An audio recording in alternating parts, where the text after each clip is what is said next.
열왕기상 3장 1절부터 3절 말씀 마음을 집중하시고 함께 읽어보십니다. 솔로몬이 애굽의 왕 바로와 더불어 혼인 관계를 맺어 그의 딸을 맞이하고 다윗성에 데려다가 두고 자기의 왕궁과 여호와의 성전과 예루살렘 주의 성의 공사가 끝나기를 기다리니라. 그때까지 여호와의 이름을 위하여 성전을 아직 건축하지 아니하였으므로 백성들이 산당에서 제사하며 솔로몬이 여호와를 사랑하고 그의 아버지 다윗의 법도를 행하였으나 산당에서 제사하며 분향하였더라. 아멘. 이 열왕기상 3장으로부터 솔로몬 왕의 시대가 본격적으로 이제 열리는 그런 말씀들로 계속 이어져 가고 있습니다. 솔로몬은 이스라엘의 3대 왕으로 즉위하는 것이고, 그 아버지 다윗 시대는 고난이 많은 시대였지만은 솔로몬은 태평성대를 누리는 그런 아주 번영하는 시대를 이제 그가 이루어 가게 되는 것입니다. 여기 이제 열왕기상 3장의 아주 중요한 내용은 우리가 잘 아는 하나님께 일천 번제를 드린 후에 하나님께서 주시는 큰 복을 받는 내용이 이제 이 열왕기상의 아주 중요한 핵심이죠. 오늘 읽은 말씀은 이제 그에 앞서서 이제 그 솔로몬이 그렇게 그 성전을 짓는 일에 하나님 앞에 어떤 마음으로 했는가 하는 내용이에요. 우리 읽은 1절을 보시면은 솔로몬이 애굽의 왕 바로와 더불어 혼인 관계를 맺어 그의 딸을 맞이하고 다윗성에 데려다가 두고 자기의 왕궁과 여호와의 성전과 예루살렘 주의 성의 공사가 끝나기를 기다리니라.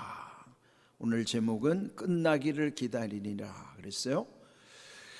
근데 여기 보면은 이제 왕궁과 성전이라고 하는 두 건축물이 나와요. 왕궁은 솔로몬이 기거하는 곳이고, 성전은 하나님을 위해서 짓는 집이죠. 오늘 우리에게도 보면은 왕궁은 솔로몬의 거처인 것처럼 우리의 가정에 해당될 수 있고, 성전은 오늘 교회에 해당될 수 있겠죠. 그러면은 그 가정과 교회라고 하는 것이 하나님께서 지금도 아주 또 가장 귀하게 여기시는 곳이에요. 이런 가정과 교회라고 하는 것은 원리도 다르지 않아요. 일단은 가정이나 교회나 어떤 사회와 달리 이 사회생활 한다는 것은 다양한 이해관계들이 복잡하게 얽혀져 있잖아요. 그리고 거기에는 온갖 갈등들, 또 암투, 그리고 그 안에서 아주 별의별 이상한 일들도 다 벌어질 수밖에 없는 거예요. 그러나 가정이나 교회라고 하는 것은 다 하나님께서 세우신 것이고, 거기에는 서로에 대한 이해관계가 없어요. 여기에서 가정이나 교회에서 뭐 누가 더 가지고 덜 가지고 문제도 없고, 가정과 교회는 그저 하나님이 세우신 서로 사랑하는 아주 중요한 사랑의 공동체란 말이에요.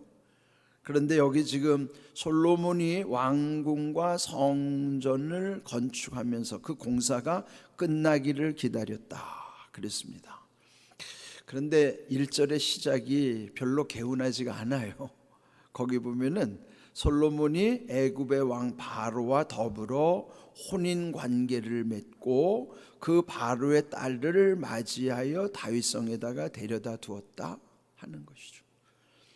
당시 애굽이라는 것은 그 이스라엘 중심으로 보면은 그 남쪽에 아주 강대한 나라죠. 그리고 옛적에는 조상들이 그 애굽에서 번성하기도 했지만은 그 다음에는 그들이 430여 년 동안에 거기서 종살이를 했던 곳이에요. 노예로 지냈던 곳이기도 하죠. 우리도 일제 식민지 경험이 있기 때문에 옛 식민지를 겪은 노예 근성이라는 건요 참 떨쳐버리기 어려워요. 그러니 지금 이 솔로몬도 그 강대국, 아직 솔로몬의 나라가 아주 번영한 시대는 아니니까 초창기죠. 그러면은 주변의 강대국들에 대한 어떤 선망의 대상이 될 수밖에 없어요. 그래서 그들이 또 옛적에 식민지로 지내던 곳, 그러면은 그들 속에는 뭔지 동경하는 마음이 있다고요. 우리 어르신들도 보면은 옛적에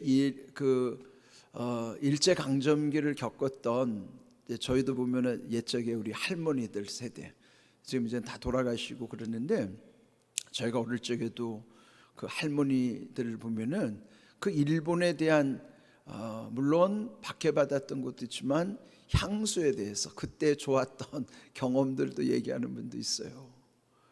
그리고 또 저희들 시대에는 일제 제품에 대한 아주 선호도가 있었어요. 그 워크맨이라고 하는 그 휴대용 녹음기, 그게 얼마나 그 당시는 부러웠고, 또 아줌마들은 다 또 코끼리 밥통 그걸 그렇게 좋아했어요. 근데 지금 시대가 바뀌어서 누가 코끼리 밥통을 찾고 누가 워크맨을, 일본제 워크맨을 누가 찾습니까? 지금은 삼성 제품이 더 좋고 한국 쿠쿠밥솥이 훨씬 좋은데 시대가 바뀌었어요. 그래서 저희 시대만 해도 일본 제품에 대한 선호도가 있었어요. 일제하면 좋았다 그랬는데, 지금 우리 자녀들 세대는 일본을 전혀 안 부러워합니다. 그는 뭐냐면은 열등감에서 완전히 벗어난 세대가 됐어요. 저는 우리 자녀들 세대가 일본의 열등감을 벗어났다는 것은 참 큰 복이에요. 저희들까지는 열등감에 사로잡혀 있었어요. 그런데 이 솔로몬 시대도 보면은 여전히 애굽이라고 하는 이집트 그 제국에 대한 그 향수가 있단 말이에요. 그래서 어떻게 하든지 그 강대국과 잘 지내기 위해서 솔로몬은 바로는 왕이라는 칭호예요. 그 바로와 친하게 지내고자 바로의 딸, 그 왕의 딸들과 결혼을 하는 거예요. 그러니까 정략적 결혼을 통해서 그 애국과 잘 지내기를 바라는 것이죠. 이게 나중에는 화근이 되는 거예요. 여러분, 왕궁이라고 하는 곳은 그 안에 얼마나 많은 여인들이 있어요. 근데 여러분, 솔로몬의 여인들이 1000명이라는 사실 알죠? 1000명의 여인의 치마폭에 휩싸여 있으니 그게 제정신이겠어요? 아무리 지혜 있는 왕이라 하더라도. 그래서 여기 지금 3장 1절은 이 솔로몬에 대한 지금 시작에 대해서 뭔가 좀 찜찜한 내용으로 시작을 하는 거예요. 애굽 바로와 더불어서 혼인 관계를 맺었다. 그 딸들을 맞이했다. 그러면서 왕궁과 성전의 건축이 끝나기를 기다리고 있었다. 자, 이게 지금 솔로몬을 설명하는 출발점이에요. 그러면 별로 인상이 안 좋죠? 네, 그런 거예요 지금. 솔로몬의 그 화려한 시대 속에는 그 안에 보이지 않는 엄청난 어둠의 그림자, 암투, 네, 이런 게 있다는 것이죠. 자, 이렇게 우리도 무언가를 중요한 것이 끝나기를 기다릴 때 조심해야 되는 거예요. 우리 인생도 언젠가는 다 끝날 때가 오잖아요. 그런데 우리도 끝날 때를 기다리면서 사는 사람들은 없겠지만, 근데 기다리면서 살아야 돼요. 우리 인생이 끝나기를 기다리면서 살아야 돼요. 왜 그럴까요? 우리의 인생이 끝나는 날은 천국이 열리는 날이기 때문에 죽음이 두려움의 날이 아니에요. 죽는 날이 복된 날이에요, 성도는. 그러니까 여러분, 죽음을 피할 일도 없고 무서워할 일도 없어요. 죽음은 우리 인생의 끝나는 날은 기다리는 날이에요. 정말 외람된 말씀이지만 저는 매일 기다립니다. 새벽마다. 예? 천국이 내 앞에 언제 열릴까를 늘 소망하면서 하루를 시작해요. 그게 얼마나 즐거운 삶인지 몰라요. 예? 그러니까 여러분, 그리스도인의 죽음은요, 그게 뭐 피할 것도 아니고 두려울 것도 아니에요. 여러분, 우리 인생의 마지막 공사는 인생이 끝나는 날이에요. 그게 마지막 끝나는 것이. 예? 그러니까 끝나기를 기다리니라는 그 소망 가운데 살아가야 되는데, 여기 솔로몬은 그가 왕궁과 성전을 건축하는 그 중대한, 이게 국가적인 국책 사업이에요. 오늘로 하면 국책 사업이란 말이에요. 방대한. 그런데 이 일을 하면서, 자 2절, 그때까지 여호와 이름을 위하여 성전을 아직 건축하지 아니하였으므로 백성들이 산당에서 제사하며. 그러니까 산당에서 제사 드릴 수밖에 없는 것은 아직 성전이 없기 때문이에요. 그러니까 성전은 솔로몬 시대에 세워져서 그때부터 성전의 시대가 열리는 것이죠. 그 전까지는 광야를 지나올 때도 성막은 그냥 일종의 텐트예요. 그 텐트에다가 법궤를 안치하고 그냥 그렇게 또 이동해서 또 성막을 치고 거기에 또 법궤를 안치하고, 이제 그러다가 예루살렘에 들어와서도 다윗 시대에는 성전을 건축할 수가 없었어요. 하나님 허락지 않으셨으니까. 그래 하나님의 뜻은 솔로몬을 통해서 성전의 건축을 하게 하신 것이죠. 그래서 솔로몬 성전 하면은요, 그 규모나 그 화려함이 막 사람들이 놀랄 정도로. 솔로몬 하면 떠오르는 게 먼저 지혜의 왕이죠. 그 다음에 두 번째는 솔로몬의 성전이에요. 네, 우리가 이렇게 이미지가 떠오르는 게 있어요. 이미지라는 것은 인상이 남는 거죠. 그럼 솔로몬 하면은 지혜의 왕, 또 하나는 솔로몬의 성전. 그렇게 이미지가 떠오를 만큼 솔로몬에게 있어서는 아주 굉장히 중요한 이 성전 건축이 그 사업이었던 것이죠. 자, 아직 건축되지 아니해서 산당 제사가 일상화됐어요. 그러니까 이게 우상 숭배라는 뜻은 아닙니다. 우리 생각에 무슨 시골에 보면은 성황당처럼 그런 게 아니고, 그냥 하나님께 예배하기 위해서 산당이라고 하는 그냥 이런 그런 임시 성전 기능을 하는 그런 데서 하나님께 제사를 드렸던 것이죠. 자 3절, 솔로몬이 여호와를 사랑하고 그의 아버지 다윗의 법도를 행하였으나. 그러니까 하나님 사랑, 아버지의 뜻을 행하는 것 잘했죠. 그러나, 항상 뒤에 그러나 뭔가 반전이 있어요. 그 반전은 산당에서 제사하며 분향했다. 이게 왜 반전일까? 그러면은 그 산당이 있는 곳이 4절을 보면요, 기브온이라 하는 곳이에요. 기브온 산당이 솔로몬 성전 건축하기 이전까지는 거기서 하나님께 제사를 드렸던 곳이죠. 기브온 산당에 제사를 드리러 간 까닭은 그 중요하죠. 물론 그 기브온의 그 기브온의 성막, 그리고 거기에는 법궤가 안치되어 있기 때문이기도 합니다. 그런데 솔로몬이 기브온 산당을 찾은 이유를 그 다음 4절을 보면 이렇게 설명해요. 이에 왕이 제사하러 기브온으로 가니, 왜 기브온으로 갔는가? 거기는 산당이 큼이라 그랬어요. 산당이 크다는 걸 뭐예요? 규모를 나타내는 거예요.